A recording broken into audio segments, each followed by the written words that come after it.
This happened in the summer of 2022 when I was visiting my sister in Chicago. I'd flown in late, and by the time we finished dinner, it was close to midnight. She offered to drive me back to my hotel, but I didn't want her going out that late, so I ordered an Uber. I was standing on a quiet street outside her apartment. A black Honda Civic pulled up. I checked the license plate. It matched. The driver rolled the window down. Madison? Yeah. The inside smelled like cheap cologne. The driver didn't say much, just nodded and started driving. He wore a baseball cap low over his face and the rear view mirror was angled down, so I couldn't really see him. About 5 minutes into the ride, my phone buzzed. It was a text from Uber. Your driver's arriving now. Confused, I looked at the app. Different license plate, different car, different name. I stared at the driver. Hey, what's your name? He didn't answer. He just kept driving. I asked again, louder this time. That's when he spoke. Monotone, flat. I already picked you up. He didn't sound like the guy who said my name earlier. I unlocked the door. We were approaching a red light. I grabbed my bag and opened it, ready to run. But he reached across the console, fast, and yanked the door shut before I could step out. Then the light turned green. We kept moving, faster now. I didn't say anything else. I was trying not to panic, but my chest was tight. My hand hovered over the door handle. As we slowed past a flickering streetlight, I glanced in the side mirror. That's when I noticed the license plate. Not a real one, just a sheet of paper taped over something else. I quietly reached for my phone and texted my sister. Call 911. I got in the wrong Uber. I dropped a pin, turned off the sound, and held the phone in my lap. We passed a closed gas station, then another turn, this time onto a road lined with shuttered warehouses. I didn't wait. At the next red light, I didn't care if we were moving or not. I threw the door open and jumped out. My knees hit the ground hard, but I scrambled up and ran to the nearest building, banging on the door, yelling for help. The guy didn't follow, he just drove off, fast. A security guard inside let me in. I called the police and gave them everything. The fake plate, the car, the route. But the camera footage from that warehouse caught nothing. And Uber had no record of anyone using my name, but the original driver, the one who'd arrived minutes after I was already gone. I think whoever it was knew my name, knew where I'd be, knew what kind of car I was expecting. They haven't found him. Not the car, not the plate, nothing. The police said I was lucky, that whoever he was, he probably didn't expect me to jump out, but they never ruled out whether he'd done it before. When I went back into the Uber app later that night, my trip was still listed as canceled, but the driver's name and photo, the one I saw when I booked the ride, were gone. Just a blank square. No record of the person who was supposed to pick me up. And that street outside my sister's apartment, it didn't have a single working security camera.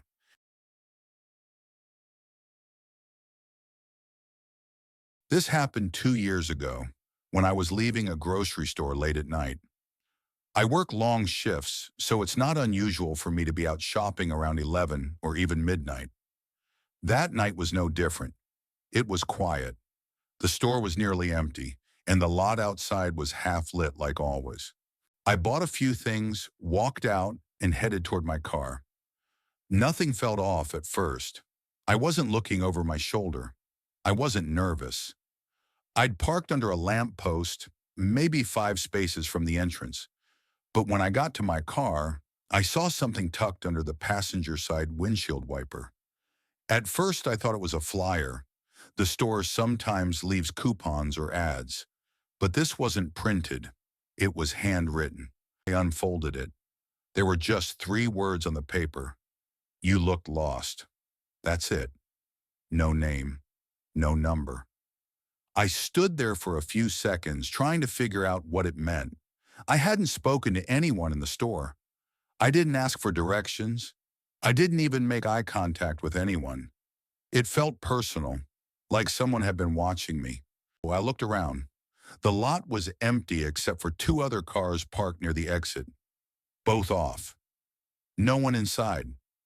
I checked inside my car before getting in, locked the doors, sat there for a minute with the note in my hand. That's when I noticed something else. The passenger door had a streak on the window, a vertical smudge like someone had leaned against it. I turned the car on and pulled out. As I passed the lot exit, I looked over at the two cars again. One of them had its driver's side door cracked open now. I hadn't heard it open. There was still no one visible. I didn't stop. I drove home, didn't look back. When I got home, I threw the note out and told myself it was probably just some creepy kid trying to mess with people, but it didn't stop. A few days later, I came out of work just before midnight. Different parking lot, different part of town. But when I reached my car, there was another note. This one said, "Still lost?"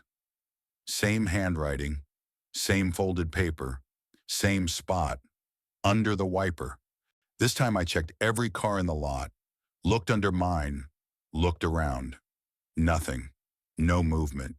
No cameras. I took the note, drove home, and didn't sleep. I started parking in different places, different angles, close to entrances, under cameras. I'd switch it up every day. Nothing happened for a while. Then on a Thursday, and I'll never forget this, I came back from a late dinner with a friend. We'd parked in an open-air lot near the restaurant. When I got in, everything looked fine. No notes, nothing on the windshield. But as I backed out of the space, I saw something taped to the outside of the rear window. I stopped the car, got out, and pulled it off. It was another note. This time, it just said, "Found you?" I checked the entire lot. Again, no one around, not even parked nearby. It felt like someone had waited just long enough for me to stop paying attention. I never saw anyone, not once. But I haven't parked in open lots since.